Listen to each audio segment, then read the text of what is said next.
স্বামী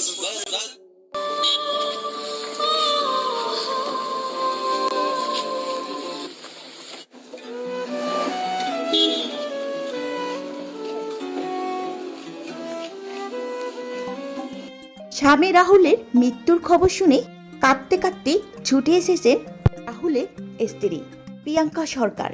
প্রিয়াঙ্কার চেহারার দিকে তাকানো যাচ্ছে না। কাঁদতে কাঁদতে সে অজ্ঞান প্রায় ছুটে এলো রাহুলের বাড়িতে, যার সঙ্গে হাজারো স্মৃতি ও ভালোবাসা জড়িয়ে রয়েছিল।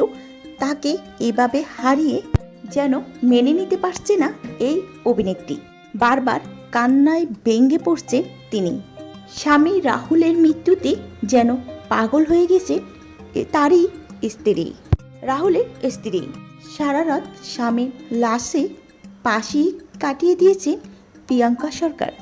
বাংলা সিনেমার জনপ্রিয় অভিনেতা রাহুল ব্যানার্জির আকস্মিক প্রণয়ন শোকের ছায়া নেমে এসেছে টলিউডের স্টুডিও পাড়া। তবে সবচেয়ে বেশি ব্যঙ্গে পড়েছেন তারই স্ত্রী প্রিয়াঙ্কা সরকার। প্রিয়াঙ্কা সরকার সোশ্যাল মিডিয়াতে একটি আবেগঘন পোস্টের মাধ্যমে লিখেছেন, এটি আমাদের প্রচণ্ড শোক এবং গভীর হতাশার সময়।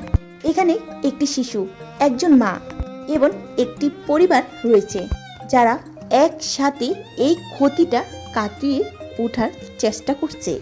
তিনি সংবাদকর্মী ও বন্ধুদের কাছে অনুরোধ করেছেন যাতে তাদের ব্যক্তিগত পরিসরে হস্তক্ষেপ না করেন এবং শান্তিতে শোক পালনের সুযোগ দেওয়া হোক।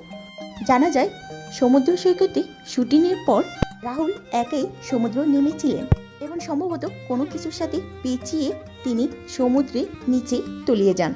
তাকে উদ্ধার করে দীঘা হাসপাতালে নিয়ে যাওয়া হলেও চিকিৎসকরা তাকে মৃত ঘোষণা করা হয়। রাহুল ও প্রিয়াঙ্কার চিরদিন তুমি যে আমার সিনেমার মাধ্যমে যাত্রা শুরু করা হয় এবং তাদের সহজ নামে একটি 13 বছরের পুত্র সন্তান রয়েছেন। রাহুলের এই অকাল প্রয়াণে টলিপাড়া শোকের ছায়া নেমে এসেছে।